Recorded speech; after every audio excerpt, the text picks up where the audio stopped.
Welcome to Inside the Upside Down. I'm Mike Ricksecker, author and ghostorian. With me is the chat shenanigan from Inside the Upside Down, a fantastic writer in her own right, Shauna Wankel. Tonight we are talking about, is the Matrix real? What you know you can't explain, but you feel it. You felt it your entire life. That there's something wrong with the world. You don't know what it is, but it's there, like a splinter in your mind, driving you mad.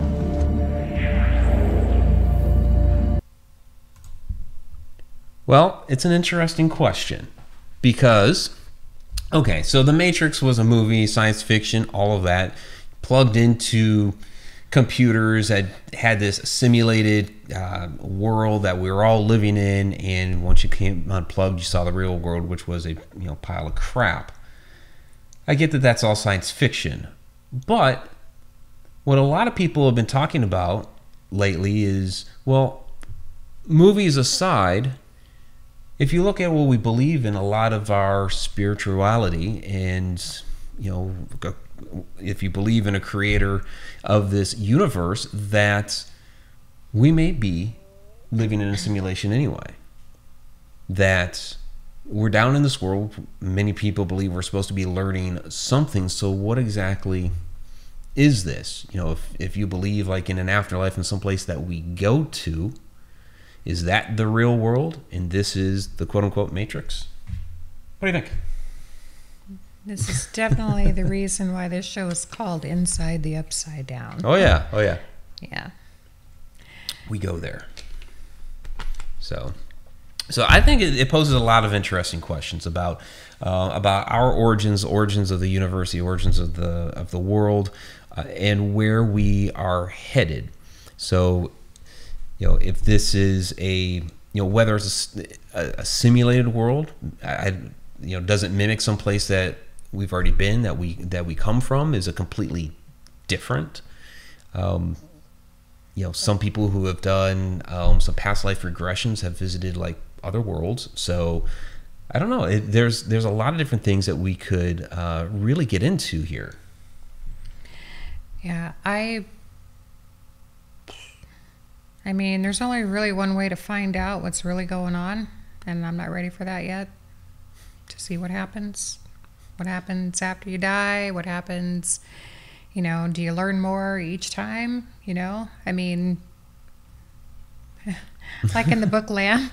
Oh, geez. Whenever, wait, the kid on the I don't bread. want to do a spoiler, but Did you get to the part where he's fully enlightened yet? I haven't gotten there yet, but that's okay. Okay. I've been a little busy. Yeah. Well, Not to mention, that book makes me laugh so hard I have to stop reading because I get into a coughing fit. oh my gosh. Yeah, if you're a religious person of all and you don't have a sense of humor, that's not the book for you. I mean, but it could possibly be the only way that's about the closest I'll get to a Bible, probably.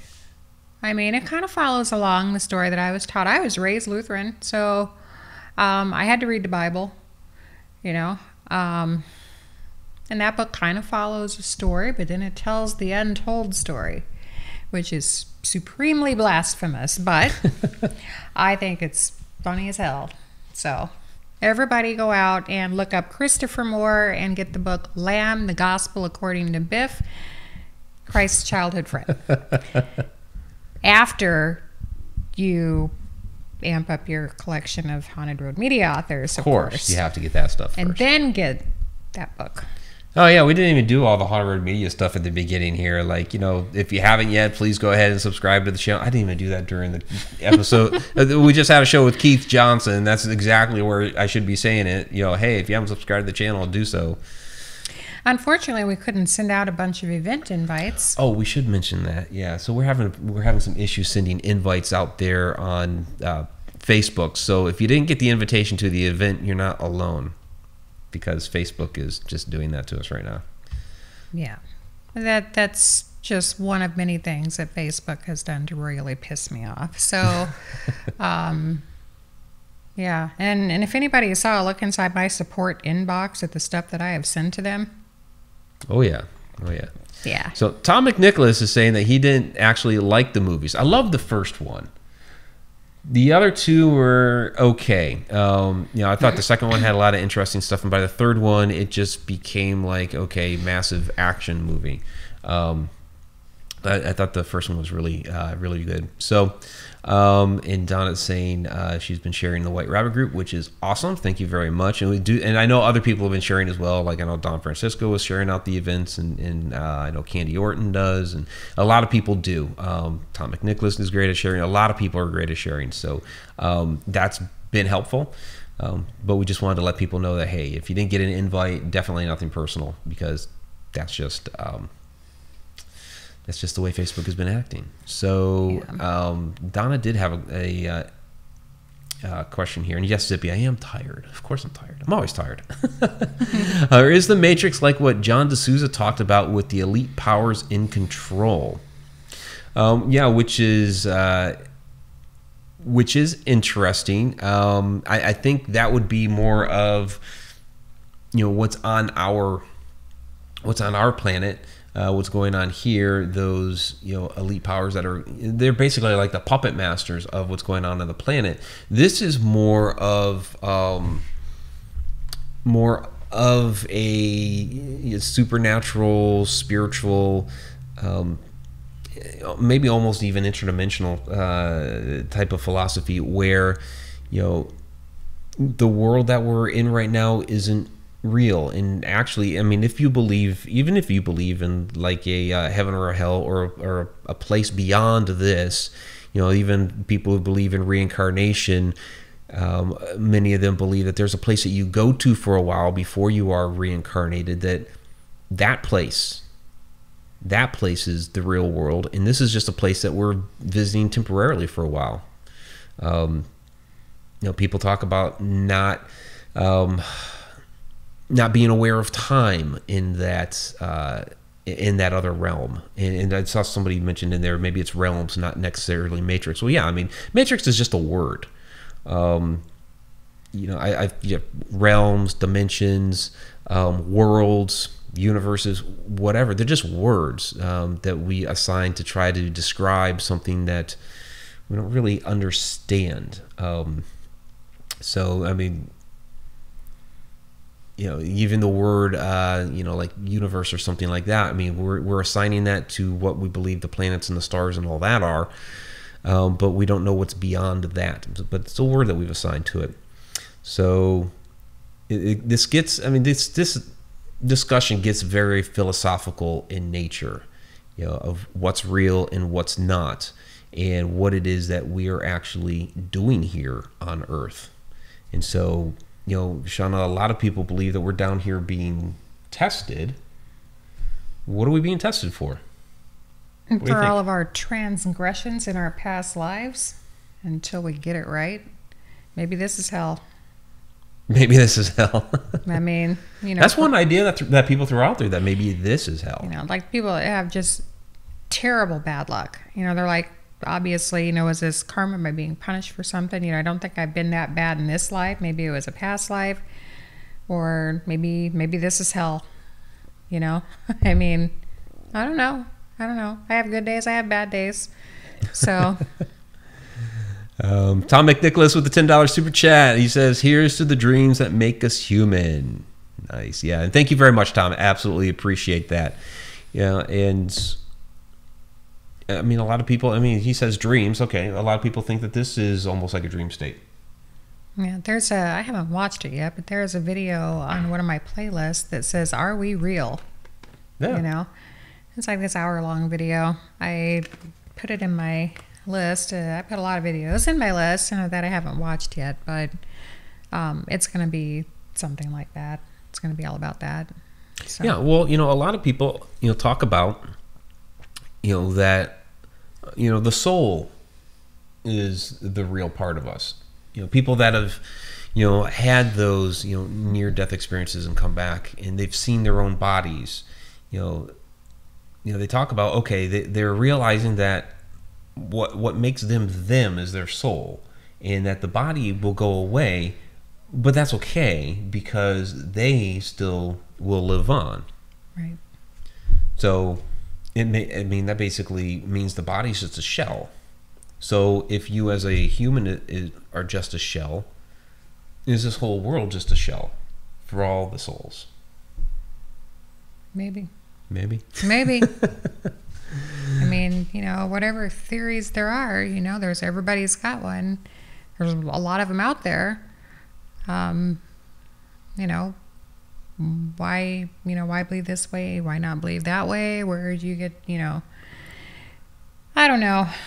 I grew up one way and evolved into another way of thinking. And so I think something different almost every day. It seems something will happen that'll make me question, well, why have I been believing this all this time, And then be like, maybe I should start researching this way. And the answer is, I just don't know.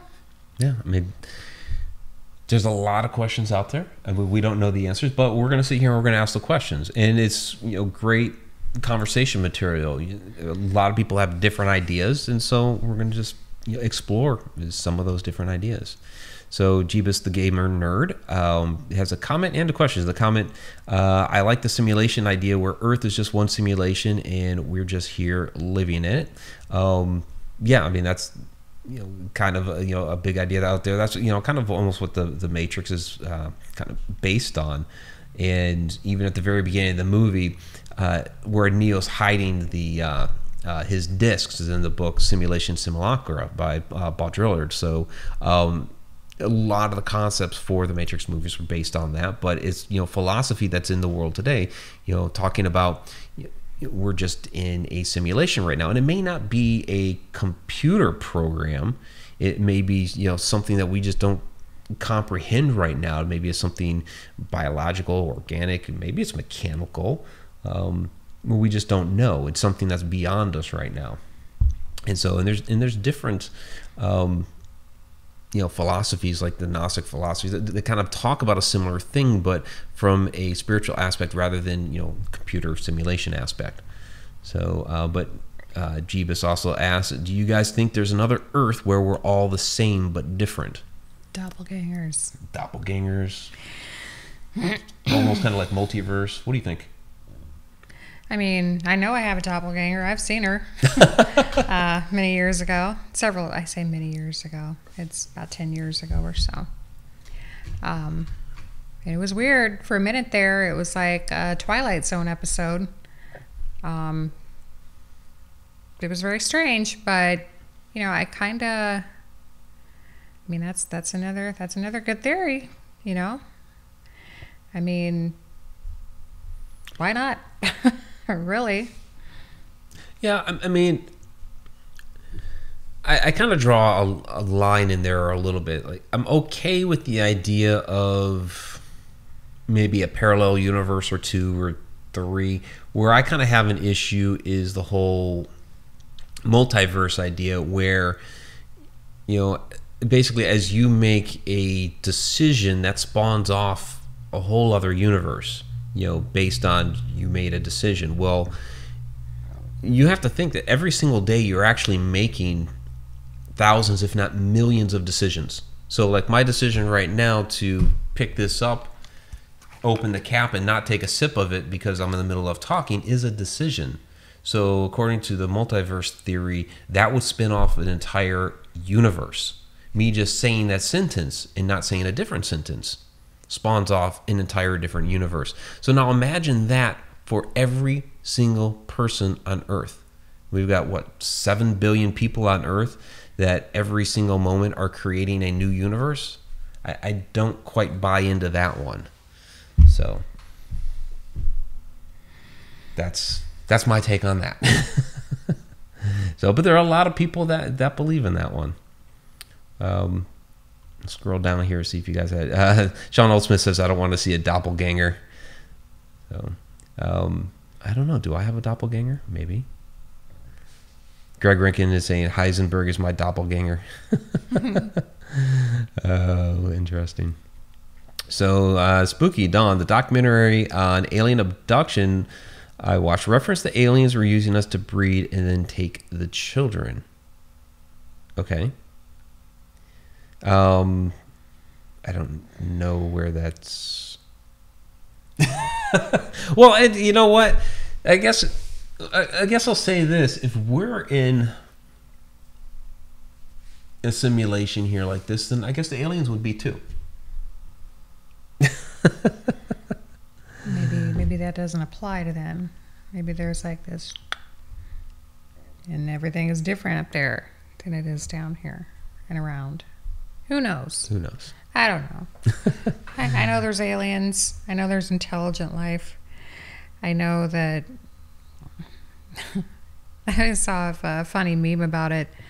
Looking for intelligent life on Earth, and you see us pointing everything, out into space looking for intelligent life because there sure isn't any here, It was funny. I laughed so hard. I can't remember where. It was on Facebook, obviously. I saw it. I think they're a lot smarter than us. I would think a number of them would be, just based on that they've been able to evolve enough to get here, where we can't get past the moon. Sean Gilmore saying, like the butterfly effect. Well, yeah, kind of like that, where what is it? A butterfly flapping its wings over here, makes a volcano erupt over there, based on all these different series of actions. So it's similar to that. So,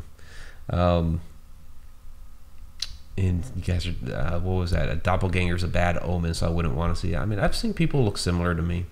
I don't know if it's necessarily a bad omen. There's a couple of those people I would have liked to get paid like them, but I don't think they are in a different universe, I guess is what I'm trying to say there. So, Sean Oldsmith, if we're in the Matrix, then who is controlling us? Well, the architect. You saw the Matrix movies, right? The architect. So, yeah, I mean, it's actually very similar to that. So, the architect that was in the Matrix movies would be like, God or Allah, whoever your higher power is, the top of that food chain.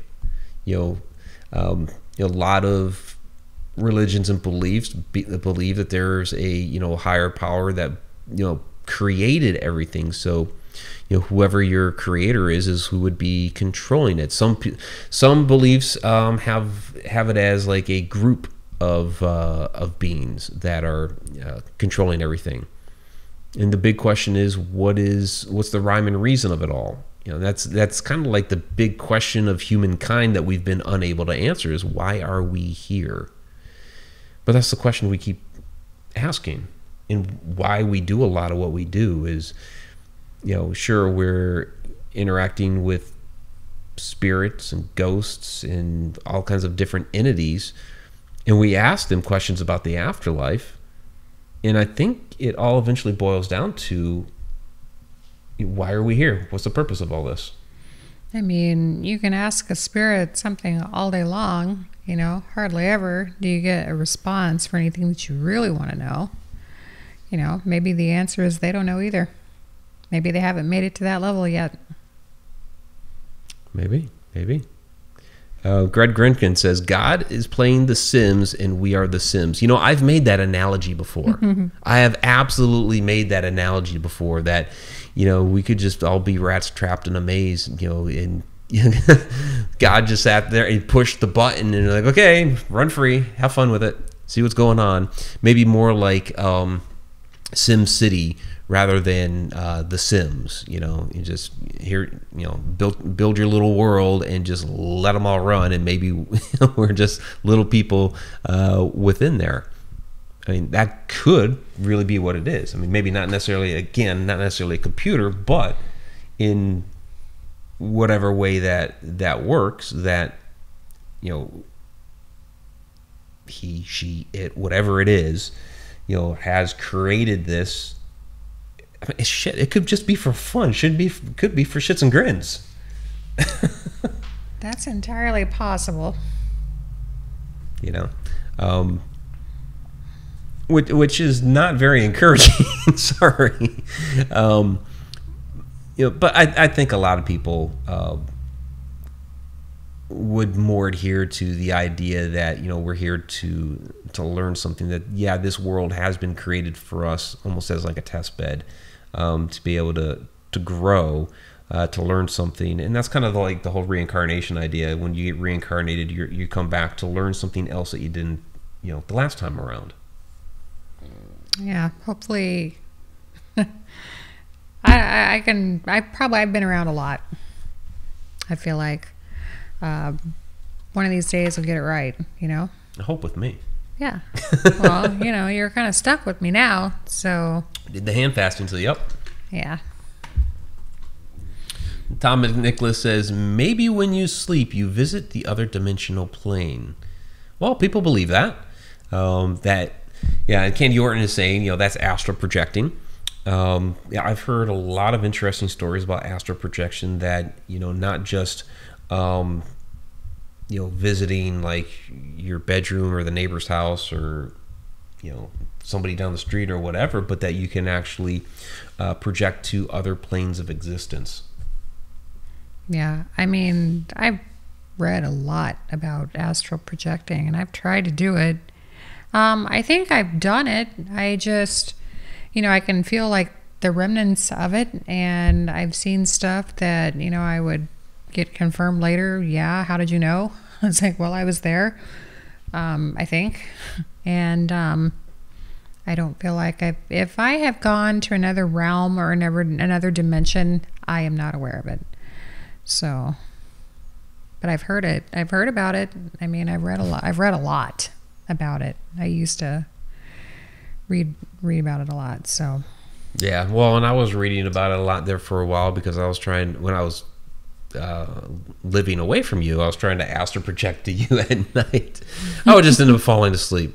The closest I ever came to really doing it was when I was a teenager, and I was trying to, I was actually legitimately trying to like visit my old hometown. So I didn't know it was like called astral projecting or whatever. I had this idea from the movie Dreamscape. If you guys have ever seen that, it's an old 1980s movie with Dennis Quaid, and he's able to basically project into other people's dreams. And so I was kind of trying to do that sort of thing. And so, you know, I was trying to get into this meditative state. Again, I wasn't sure that's what it was called, just trying to mimic what I had seen in the movie. And I got to the point where kind of felt like this, you know, kind of wavy, like you're riding waves up and down, got a little bit of an electrical feel, all that stuff, and I just got scared, like, oh crap, what the hell's going on? And then I broke the trance, and I haven't ever been able to get back there since. Yeah, I am personally afraid to do that. I mean, you know, like every once in a while, like I was talking to somebody once that said, you know, whenever I know it's your body, like that does the involuntary, you know, the muscle spasm, it's basically your body shutting down for the night or whatever, and that jolt. But then other people say, some people call it caffeine. Yeah. Other people say that jolt is an attempt at that. It's just, you know, coming back. So I don't know. Could be. Sean Oldsmith, how do you know if you've been reincarnated? That's an interesting question. How do you know you've been reincarnated? I mean, I believe I have. You know, and I think every once in a while, in a dream state, you get a little snippet of that. You get a little view of that. One of those particular dreams was so extraordinarily vivid, and I didn't want to admit it for a long time until I met Shauna, and then I was like, okay, fine, I believe in reincarnation, because that was one of those moments where when I saw Shauna, it was like, oh, there you are. You know, it was like I knew we had been together before, even though I'd never actually met her before. Just one of those type of moments where you just know. But then also, it kind of solidified ideas that I had about a dream that I had when I was a kid, and I just didn't want to admit it because of, you know, my belief system growing up that had been indoctrinated into me for so many years. That was like, no, there's no reincarnation, it's heaven or hell, and, you know, all that. But it was so vivid, and it would have taken around the time frame that I was born, or maybe a couple of years beforehand, or whatever. Jungle warfare, think Vietnam, and I was shot point blank in the head.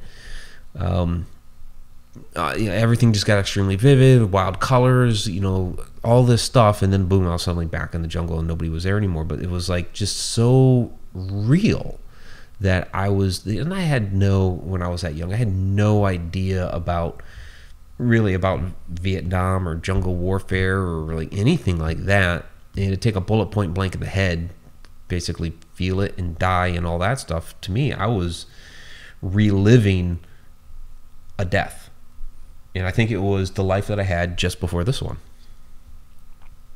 I mean, I've had some occurrences where, it definitely solidified my belief in reincarnation. One of them was similar to his, same as his, actually, when I met him. So, I've had, and I know that we've discussed all of this before, but for anybody that's new, I'm going to do it again. Go ahead. I had a blind shaman that had never met me before do a past life regression on me, and a lot of them made absolutely perfect sense to me. And then, I was kind of on the fence about it, until he started telling me things that he would only know if he was looking at me at that moment. Meanwhile, he's been blind since birth. We only had one person in common, and the only thing that he knew about me was, my friend Rita. The only thing that he knew about her and I is that we lived in the same town, and she had mentioned me a couple of times whenever she was talking about investigations and stuff. And then he asked if she thought that I would mind if he called me, because he really wanted to call me. And so she asked me, of course, blind shaman? Yeah. As long as, my friend trusts him, then why shouldn't I trust him? I trust her. So before it was all said and done, I was just dumbfounded. And I had never thought about it before then. I certainly thought about it a lot afterwards.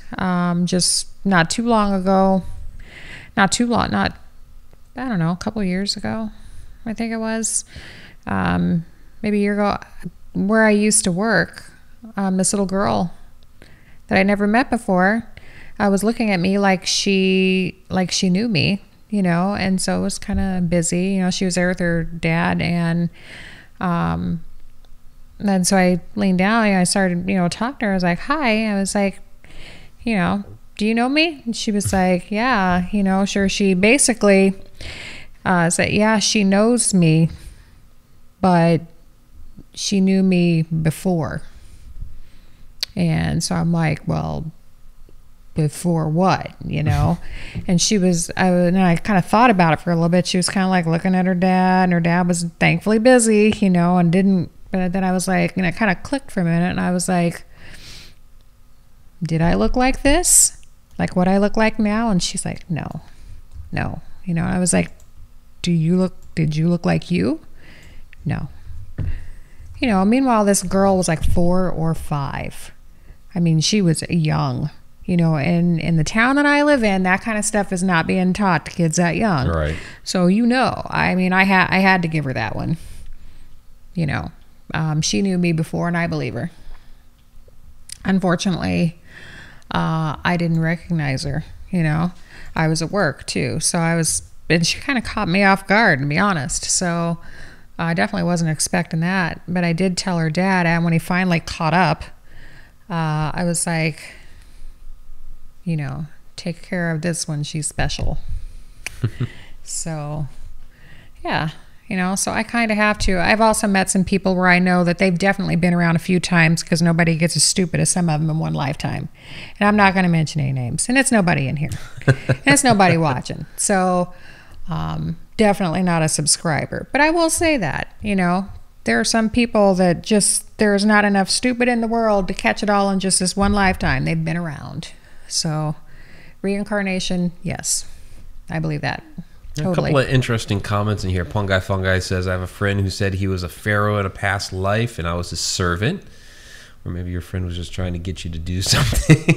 But, that's something I always find funny is a lot of times people will say, well, yeah, I was Julius Caesar. Oh, General Patton said he was Julius Caesar. Or I was Marilyn Monroe, or, it's always like somebody famous. It's never like Joe Blow,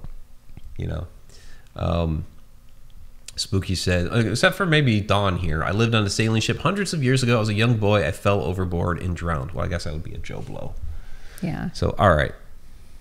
I stand corrected then. So, interesting question here from Betty Lange. So, do writers relive? So, do writers relive in other dimensions when they write? I think I'm understanding the question correctly. So there's some different theories here about, for one, a lot of writers write about their experiences that they've had. And so that's one way to write. And they may just kind of reword it or put it a different way, or maybe, retell a story and have it come out the way that they wanted, or relate some sort of tragedy that they've had in their life, or maybe it's an allegory about the current state of affairs or something like that. That's one way to write. Another would be that, just almost like something random, like people talk about how they have their, this muse and kind of whispers in their ear, that sort of thing. It's like, what is that? And then there's what Carl Jung would call the collective unconscious. And so that's this idea that there's basically all these thoughts. It's kind of almost like they're out there in the ether.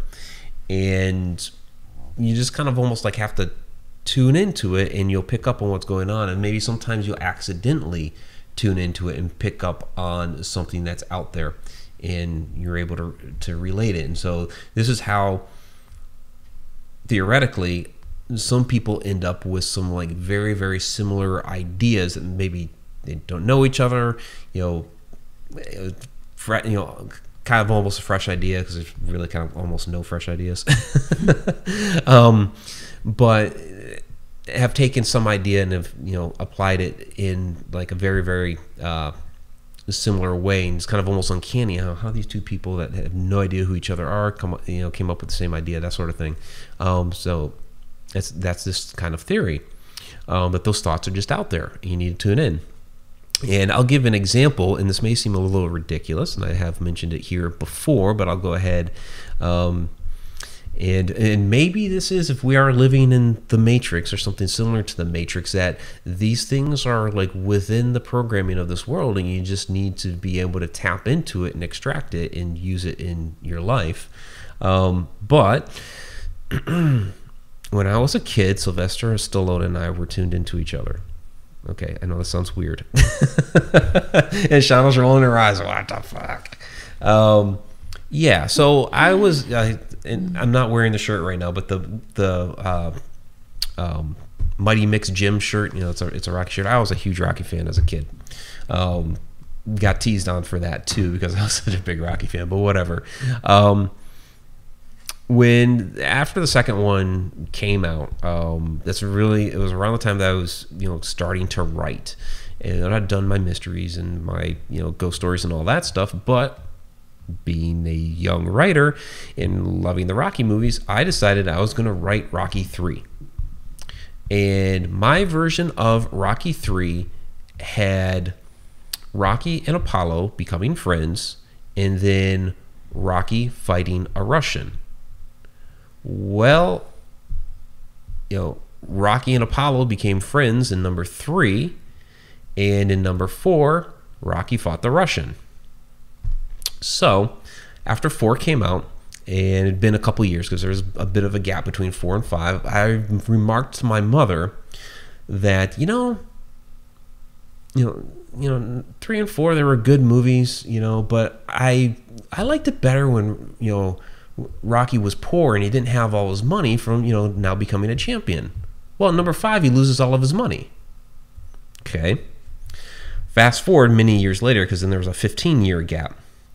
I had a dream before, years before the sixth Rocky movie, Rocky Balboa, came out, I had a dream that they were going to go ahead and do a sixth Rocky movie. And in my dream, Adrian was dying. And this was part of the movie. Well, the Rocky Balboa starts off where Adrian is dead. So I don't know what it is. I haven't been like tuned in like that on the Creed movies, which of course are part of the Rocky universe and Rocky is in them. And maybe that's because these are different writers for these movies. I don't know. But for whatever reason, I was really tuned into what in the world was going on with those movies. It's like whatever the heck Stallone was picking up for those movies, I was also tapping into. So, you know, if you think of going back to all the Matrix stuff, if you think of everything like a network and computer systems and all that sort of thing, it's maybe a little easier for me to do because I'm involved in the IT industry. You know, it's almost like, you know, I've tapped into the same network that he's on. Like my brain is tapped into that same, maybe like wire or net, whatever you want to call it, network, and I'm extracting and almost like hacking it, you know, and I've taken that and I've gotten bits and pieces and taken it into myself somehow. So, you know, really interesting. I'm not exactly sure what you call that, except, like I said, Carl Jung had the idea of the collective unconscious.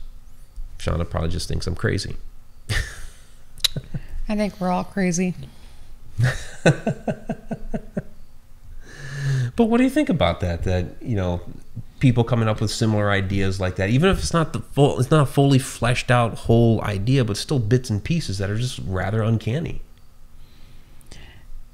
I mean, you know, now sometimes I was saying, you know, I was just thinking that myself. You know, people having the same thoughts randomly from out of nowhere. I've done that. You know, just some random, you know, person, you know, just nearby say or do something and be like, well, that was weird. I was just thinking about that. You know, I mean, it happens, you know, so maybe, you know, that's definitely, I believe that. I do. I believe that. Hey, Dan Class with a $2 super chat and says, Mike had a dream. That's right. I had a dream about Rocky. You Thanks, Dan. I really appreciate it. As an adult, you should write Sylvester Stallone and be like, hey, man, listen up. One of these days, I'll have a conversation with him. He'll probably just laugh. Like, that's cool. Yeah. And here's Robert White. I like Robert's comment. He says, or they're tapping into your mind. Sorry. And there's Shauna's phone. Uh-oh. Is it the hot mess? Hopefully she's not watching. Cameron, I know you're a hot mess, but I love you anyway. Yes, I refer to you as that, but you're my hot mess. So I can. I should say that. your work daughter. That would have been a nicer thing to say. Yeah, my work daughter. You know. That was a great look you gave me, though. Like, you did not just fucking say that. Well, what the hell, man? Come on now. This is not public. Okay. This is public. Well, I didn't say any names or anything. I apologize.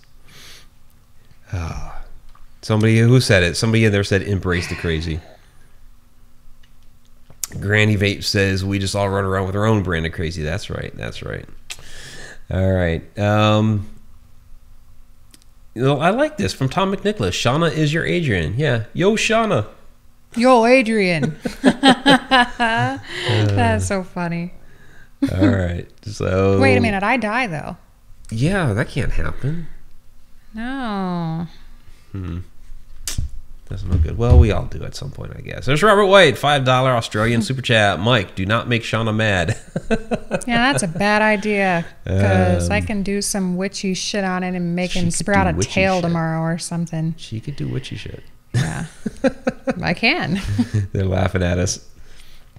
All right, so there was another one in here. Okay, Betty Leggy. What about a person who flies in their dreams? I know there's different theories about that. I have stories about flying in dreams. What do you got? Yeah, I think it's been a while since I've done the whole dream symbolism thing. I guess it depends.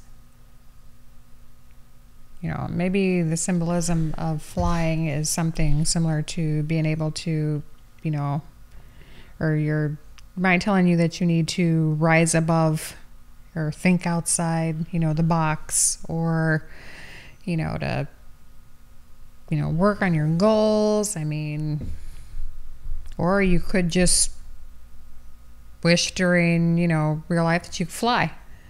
I mean, I personally don't want that superpower, but... Yep, Chipper Terry saying I've flown in dreams and it was fun. There's a $2 super chat again from Dan Class, says Mike's going to be in the doghouse. Yeah, I don't know. I've never been in Shauna's doghouse. I don't know what it's like. Yeah, he's never really pissed me off. Right. So Dan Class is going to be joining us at the Manila Schoolhouse here on September 1st. So make sure to get out to that event in Manila, Iowa. And it'll be good to see you again, Dan.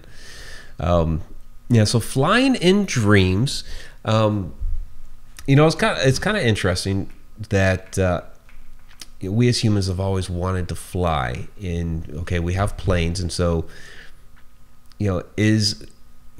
I'm trying to keep this all related to the Matrix, because I could really go off on a tangent here with the flying in dreams. So, is that our brain trying to make sense of a carnal desire? Is that something that's within the programming of us, or is it something that we are able to do in the real world? Maybe in that real world, if this is the simulation, maybe we're actually able to do that in that world, and we're unable to here. And maybe that frustrates us, because humans have always had this idea, I want to fly. Not this human. Not that. No, that's right. Yeah, not that human. She doesn't. But if you were in control of it. Now, we're not talking like airplane. We're talking about you yourself, your own body being able to fly. Now, I'd be one of those low flyers, because I don't do extreme heights. I would have to be tranquilized, sedated, and all that stuff. So, yeah. And, ideas of angels aside, because I know artist interpretations have given angels wings when, the word angel just means messenger. It doesn't mean like this heavenly being that can fly, although they were, related to heaven, or I guess that other world that's out there. And that's beyond us, that wherever it is that we originally come from. And so the angel is supposed to be the messenger basically between those two worlds. So that almost makes you think of some other, if you're thinking Matrix terms, that's some sort of conduit between that real world and this world. But, I have, again, back in dreams, had on a number of occasions these dreams of flying. A couple of times, one, when I was a kid, I was basically, trying to fly away from Freddy Krueger. But, that aside, I've had some interesting, like, end of the world type of dreams where I was flying. One in which I was actually, fighting a demon, some sort of, I don't know if it was like the Satan, but it was some sort of demon. And we were all fighting these things. We're up in the air flying doing this. Another one that was kind of interesting to me was I was basically coming down out of the sky heading toward a house. And it was, end days type-ish. There was, all kinds of, warfare going on and this sort of thing. And I was going down to this house to basically try to save this woman and her child. They were hiding in this closet, and my brain at the time was thinking of the scripture about people hiding in caves during the end days, and to me I was relating this closet to one of those caves, and I was trying to coax them out. Come with me, you'll be safe, you come with me. And she was basically dooming her and her child because she refused to come on out. And I eventually had to give up. But in that dream, again, I was flying. So it was almost like I was becoming the conduit down from there to here. So, I don't know if maybe, we talk about visitations from people that have passed on. Some people have even said that maybe we end up becoming the angels ourselves. In the afterlife. So, when we're in that other world, do we take on, I don't know, properties, traits, skills, maybe, to be able to come back down here into this world? I'm not sure. I'm not a religious person, so you're asking the wrong person here. No, it's not even it doesn't even have to do with religion. If you can throw religion out of the whole thing. Yeah, it's not necessarily religious. It's a. Oh, I was referring to your dream. Well, okay, yeah, being in days and that sort of thing. I get that. Whatever the super chat was. That was $10 super chat from Andrew Cox says, Mike, just think of sleeping on the couch times 1,000 years of Shauna's wrath. Nice. He's never really seen me really angry. Like angry. No. Like no. I'm going to go lock myself in a room so that I don't have to look at you angry. Yeah. No, that's not happened yet. No. No, that hasn't happened. But, yeah, any of that. Even like if you talk about in days type of stuff, it doesn't necessarily have to be religious, because if this is all, if it all is all just a computer simulation, whatever that type of computer may be, at some point you get to the end of a program. There is some sort of end game to it all, whatever that is. In the Matrix movies, the way they did that is they, had this annihilation of the machines came in, they wiped out all but 13 or whatever it was of the humans, and they restarted the whole thing all over again. So it was an end days and then a rebirth. So it doesn't even necessarily have to be religious. I think religions have picked up on some of these different ideas that have been observed and have applied a religion to it. It doesn't necessarily have to be religious. It's just, I think, an observation of what's going on. Right. So, let's see what you guys have going on in here. Donna Gorton says she flies in dreams a lot. Kenny Orton, interdimensional flying being. Nice. Sean Gilmore says, I've flown in dreams before, but it's been a while since I remembered a dream like that. It's actually been a while for me too, actually. And he also used to dream that he was fighting demons at night. All right, so we got each other's back then, right? Let's see what else. You guys are having some hiccups again in there. I mean, it looks okay on our end. I don't know. It's going. All right. Let's see. Did I miss any questions up here? I feel like I have, because we weren't watching the chat for a little while. We were just talking. So Tom McNicholas says, I float in my dreams over sand. Interesting. Maybe it's your subconscious telling you that you need to be on a beach somewhere. So that sounds like a fabulous idea. And yeah, beach would be great. Donna Gordon saying you should have Dan on the rabbit hole sometimes. We'll have to do that sometime. Sure. Lince White is throwing in a hashtag witchy shit. All right. All right. So yeah, Donna Gordon. Nope, no questions, just comments. Okay, well, we're on it. Yeah, and it has, Betty, it has been a while since I've seen The Matrix. When it comes to those movies, like, I love the first movie, and then it's like the second two were so underwhelming. Even though, like I said, the second was good, but it was disappointing compared to the first, and the third was just like.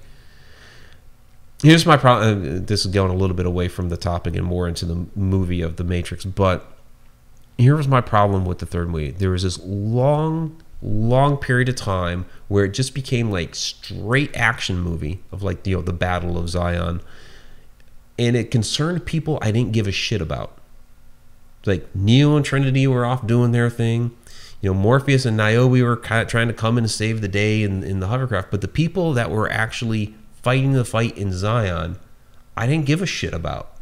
It was the other main characters that I cared about. It's like, these people, okay, they're there, but I hadn't developed any sort of, relationship with them in the movie, so to speak, so I didn't care. And there was just this long period of time where it's like, okay, they're shooting at each other or shooting at the machines, playing a video game. I don't know. I didn't even know there was a third. I just watched the first one. I watched the first one. I was just in it for the Keanu. So, and then I was like, oh, the story's actually pretty cool then. I'm sorry. Jeeves is saying, I think it was because Lord of the Rings was out at the same time and both trilogies were fighting over top spot. Maybe. Lord of the Rings was out at that time. Even, I'm going to throw it out there, even the Star Wars prequels were out around that time too. And even though most people did not like the prequels, they still packed the box office. So, but yeah, Lord of the Rings was big at that time too. So, so that aside, I don't know. Pungi Fungi, are we all living our own phantom life? That's kind of an interesting idea, and I was actually kind of about to go to something like that, because there's another idea that,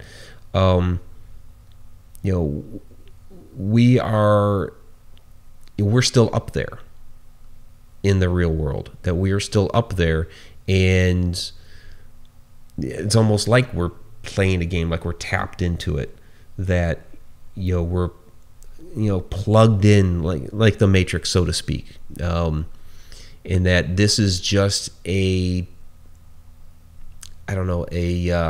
said phantom, almost like a shadow of our real selves. I don't know, because I feel like, and others have kind of thrown out there that, going even bigger than that, this is just one part of us, in that going back to like the multi-dimensions and all that there are other pieces of us in all of those other worlds, all learning different things and piping that back to, our real selves up there in the real world, so to speak. I'm not sure if I buy into that one so much, because I feel like my soul is right here. I'm here. This body is temporary, but my soul is right here. We've just been placed here for right now. Yeah. This is just this in this big game, this is just that part of the game. This is just where we are. Where we go after this, I don't know. I feel pretty in the moment with this soul. I feel pretty attached to it. So, maybe, where were we investigating at?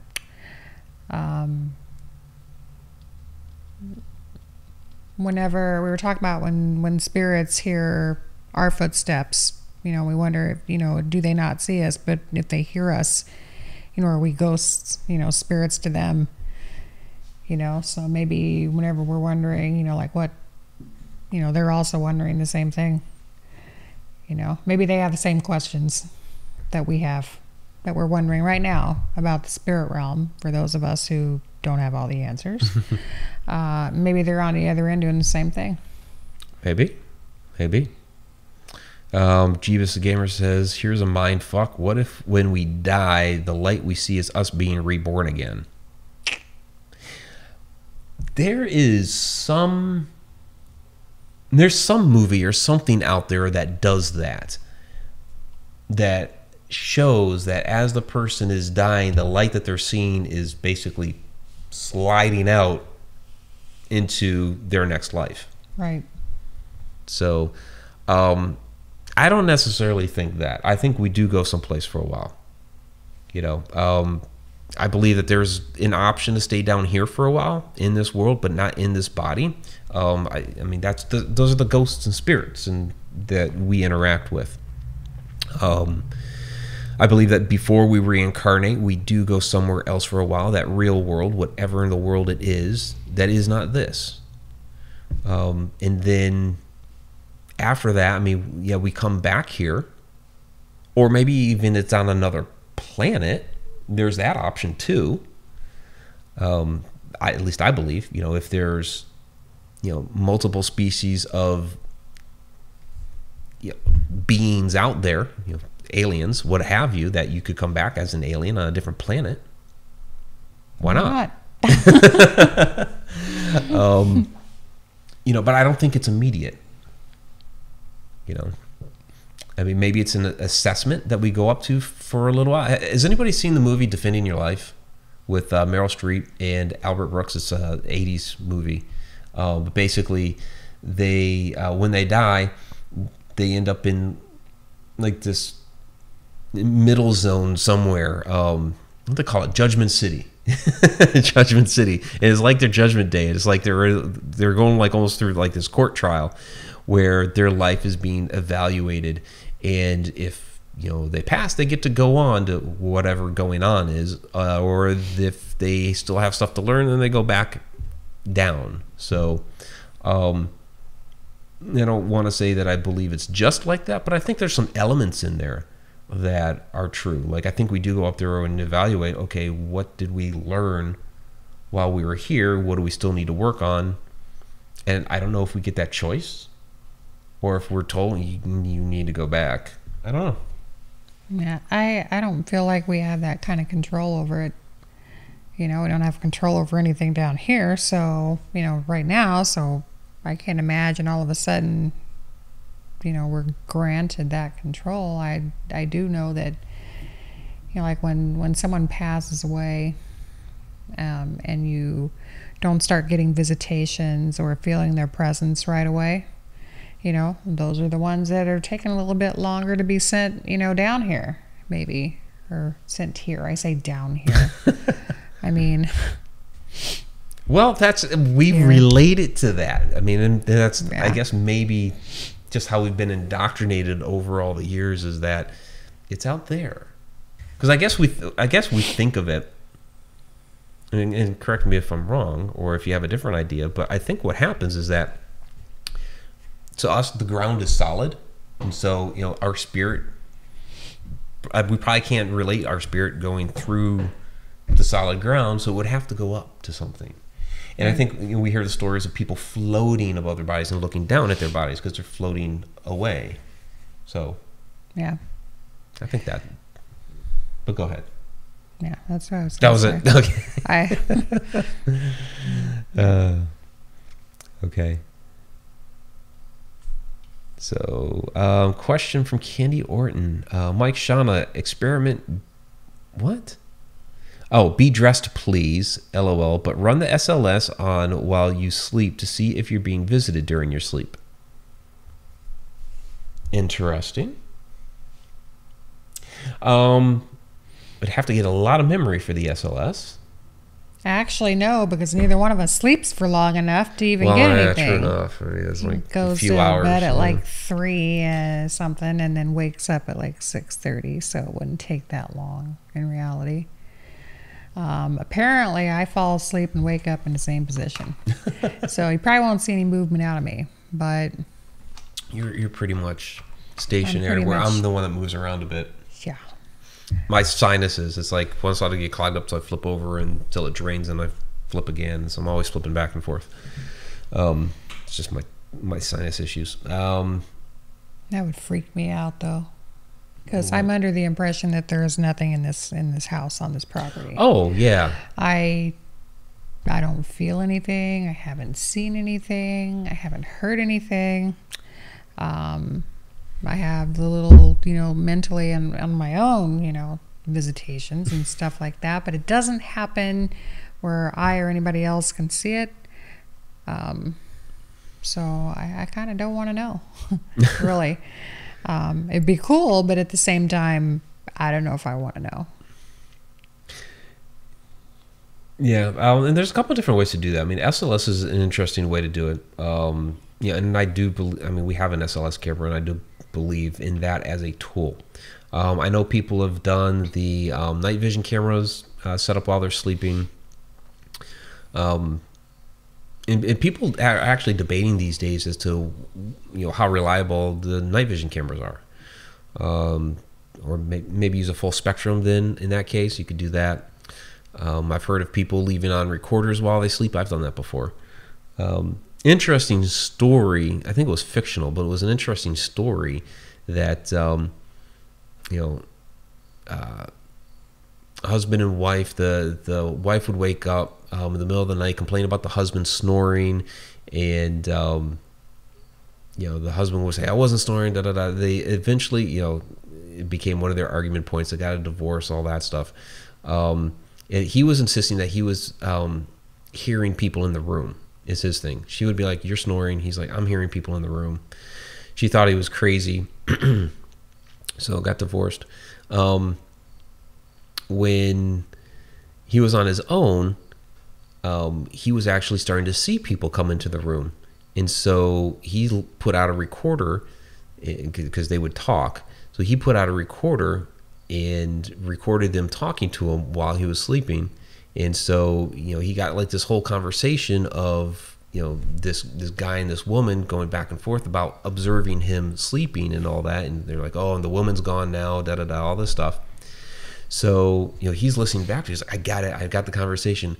Sends it to his ex-wife, and she says, "Why did you send me a file of you snoring?" So here's hearing voices, and she was hearing those voices as snoring. So kind of like that idea of, people picking up on things in different ways. Right. Almost kind of like how you and I almost see things differently, where you see more apparitions than shadows, and I see more shadows than apparitions. Yeah, I mean, I see shadows, but I've seen a lot more actual apparitions, actual people, than I have shadows.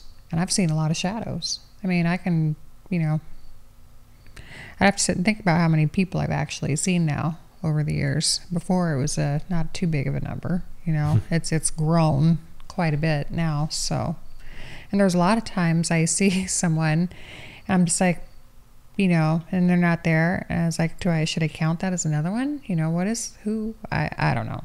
I'm tired. I always just blow it off, forever blowing stuff off until I can find a way to prove that I saw it. So.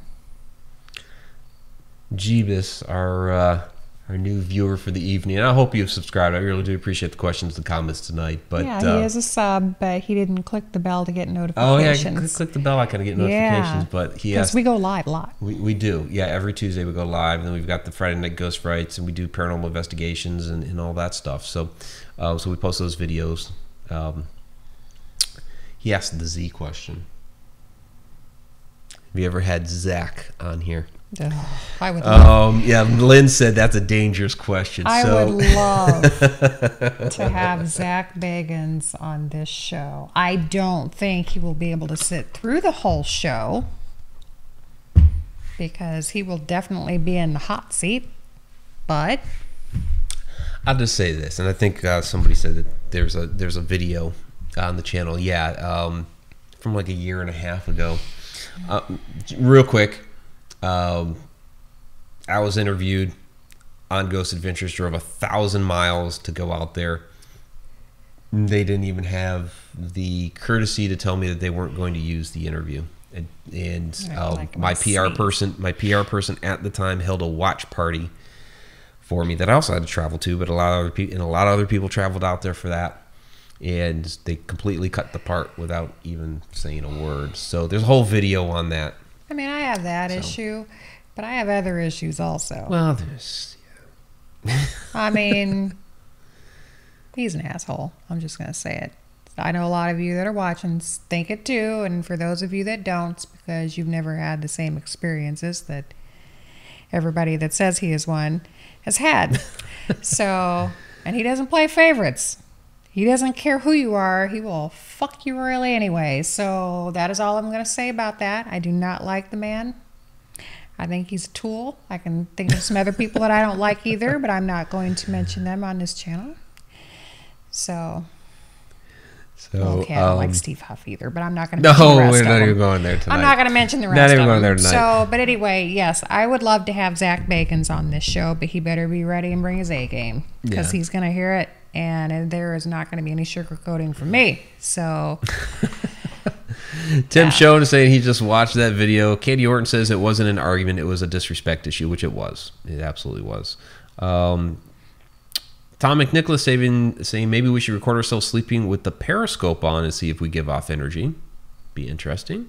We'd have to record something pointed at the periscope to see what, if anything, happened. So you'd have to have 2 devices going for that. And then Spooky saying I saw Grant from Ghost Hunters walking downtown yesterday in my town. He had plaid shorts on. Cool. I've heard that Grant's a nice guy. I've never met him, though. I've never met any of them. Yeah. So, Tim Schoen saying Mike and Shauna greater than GAC. Thank you. Appreciate that. I believe that. All right. So that's a completely different topic, which is beyond the scope. Honest. Honest. Say it with me. Honest. Honest. Yeah, like Candy says, yet another can of worms tonight. Yeah, I wasn't even planning on going there, but it got brought up, so, you know, we went there for a minute. We could have a whole episode on why Shauna cannot stand Zach Baines. We could. But we're not going to do that. We're not because going I'm there sure tonight. I'll be arrested or get sued or whatever. You know, I don't know. I don't care. Really. I would love to meet him someday, though. Mm-hmm. Chanel F saying Grant is amazing, sweet, funny, and complete gamer. Well, he's with a game company from what I understand now. So yeah, he does that, which is cool. That's fun. All right, so I guess that will be it for tonight. Candy says it's gonna make it a series. All right, so let's go ahead and get to the shout-outs, wrap it all up. Let's get to the super chats. So we had super chat superstars Tom McNicholas, Dan Class, appreciate him jumping in here tonight from the Hinsdale house, Robert White, and Andrew Cox. Thank you all very, very much for the super chats this evening. All right, so Donald Gordon, thank you very much for Cheshire Cat chatting the chat. And let's get to the shout-outs. Tracy Christian, thank you very much for joining us again. Candy Orton, thank you as well, as always, and forever. Liz White, thanks for joining us again. Hey, I met Liz White this past weekend in Arkansas. That was very, very cool to meet one of our Mad Hatters this past weekend. So, great to meet you, Liz. Kathy Ciliento, thank you very much for joining us again. There's Granny Vapes, appreciate that. Thank you as well. Jeebus, thanks for joining us tonight, and happy to have you as a new sub. Pungai Fungi, I didn't say it the right way. Pungai Fungi, there you go. Always happy to have you in there. Hard Road Media Fairy Queen, Diane Hilbert, thank you very, very much. Sean Gilmore, again, we will see you on Sunday. Looking forward. Going to be showing Sean Gilmore the Swift Mansion Gore Orphanage area, so it'll be very, very cool. Yeah, Candy Orton, hashtag Team HRM. Please do use that hashtag. There's some other group that uses it periodically, I guess, so let's overwhelm them and make sure we let them know it's ours.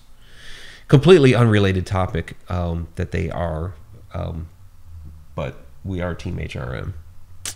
So there's Spooky Dawn. Thank you very much. Judy Wilson, thanks for joining us again tonight. And yeah, there's Tom McNicholas and Andrew Cox, our Super Chat Superstars. And also Deep Down the Rabbit Hole Patreon patrons. So that's Tom McNicholas, B3 Aerospace, who already checked out. So thank you, B3 Aerospace. BD Flint, Zippy Davis, Pamela Queen, and Andrew Cox, our Deep Down the Rabbit Hole Patreon patrons, which are our Patreon patrons just got to see. I haven't posted it anywhere else yet. They got to see the overhead drone shot of the spiral mounds that we investigated on Saturday. So daytime shot. I know the spiral mound thing was completely in the dark, but there were some daytime photos taken before it got too dark. One of them was a drone shot, and that was posted to Patreon.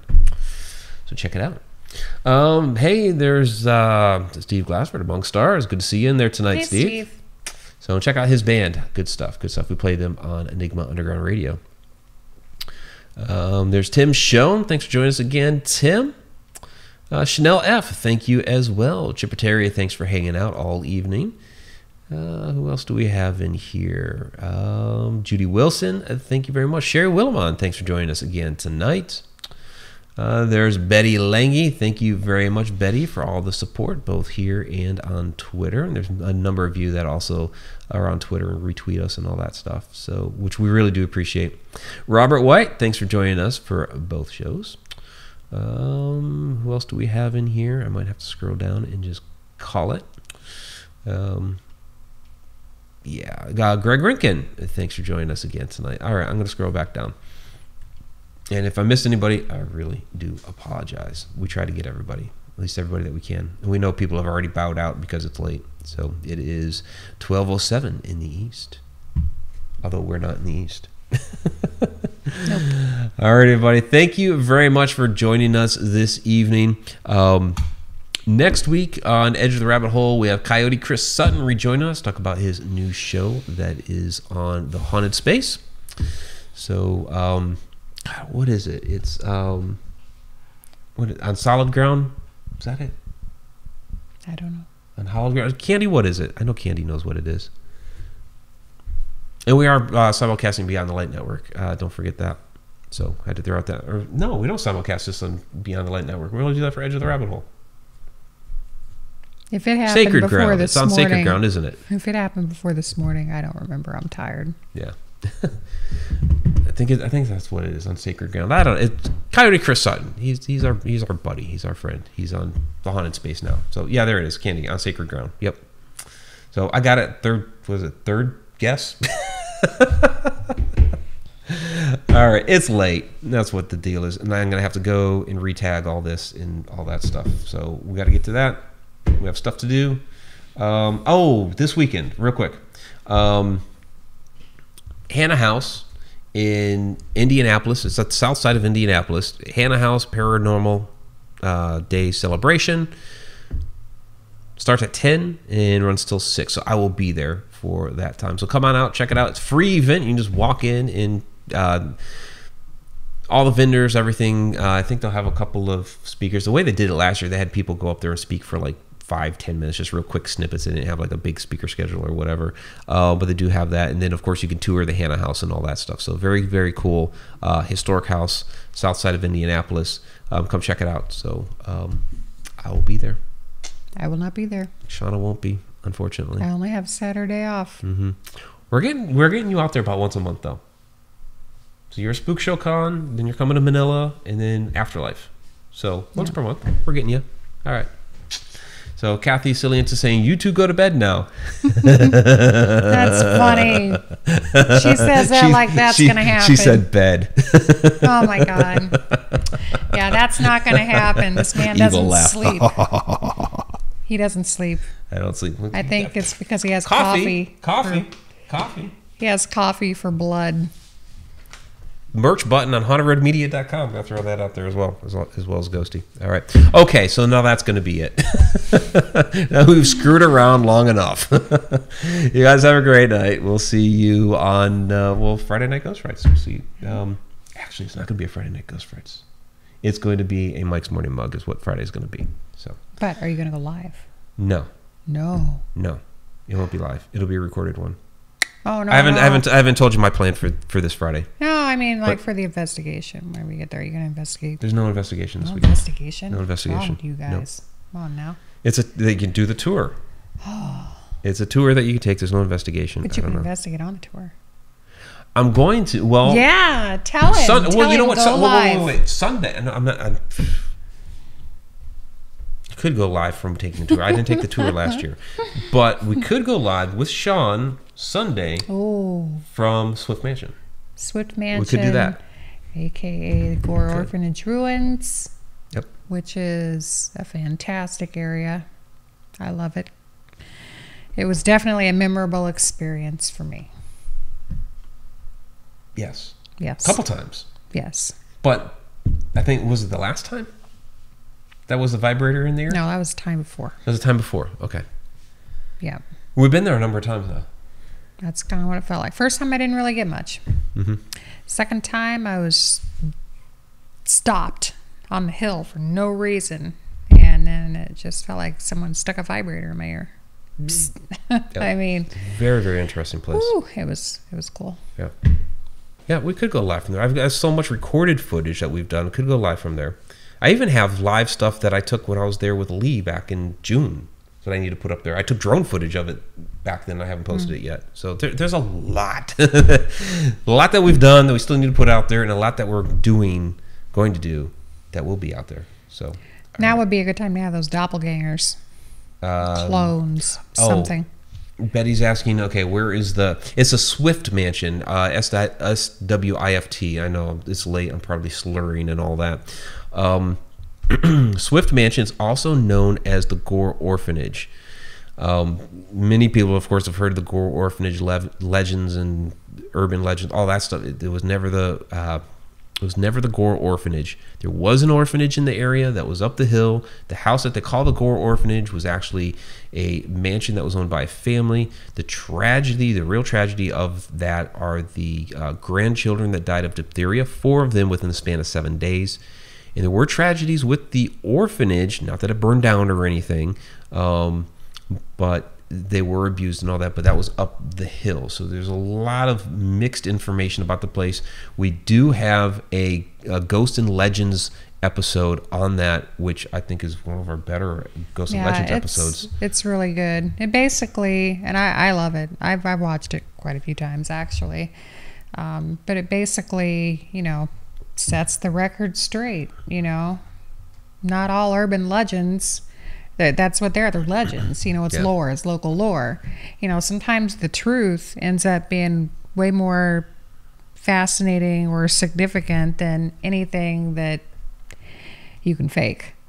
Yeah, it's very tragic. I mean, the legends do have those snippets of truth within there, and they even superimpose the whole burning down with the children being in that. They actually superimposed a real event from the Cleveland area, which is like 30 miles away, onto that. So they've got all this stuff mixed in there, and it's a matter of just going through it and figuring out what goes where and what's true, and and what the kids from the orphanage did go by there because they had to farm the fields, but they never lived in there.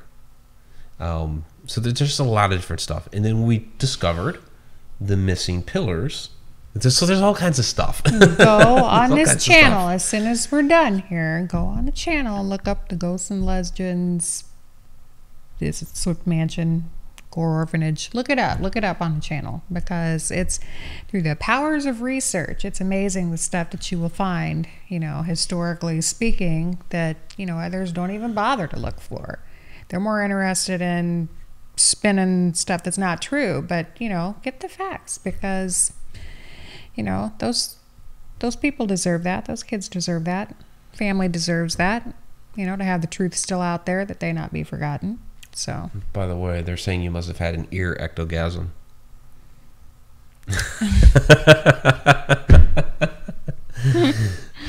Hey, can I give you good ear? Oh my God.